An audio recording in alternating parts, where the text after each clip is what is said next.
একটা র্যাফিসকে বাঁচানোর জন্য তার পিছনে দাঁড়াইতে হবে কেন? ভাত পাবেন না? ভাত খাওয়ার কোনো কিছু নাই আপনার? কেন তাকে বাঁচাইতে হবে আপনার?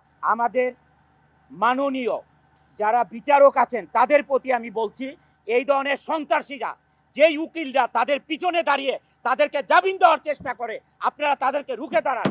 কি কারণে জামিন দিবেন?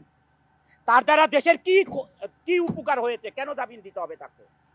একটা লোক র্যাপ করে, যাকে র্যাপ করছে তার বাবা মা একটা লয়ার ধরে তার ন্যায় বিচার পাওয়ার জন্য, আর যে র্যাপ করছে সেও লয়ার ধরকে তাকে খালাস করার জন্য। ওই লয়ারদের মা বাবা নাই, ওই লয়ারদের বোন নাই, ওই লয়ারদের বউ নাই, তার মেয়ে নাই। একটা র্যাফিসকে বাঁচানোর জন্য তার পিছনে দাঁড়াইতে হবে কেন? ভাত পাবেন না? ভাত খাওয়ার কোনো কিছু নাই আপনার? কেন তাকে বাঁচাইতে হবে আপনার? ওই লয়ারদের প্রতি আমি বলছি, কেন আপনার তাকে বাঁচাইতে হবে?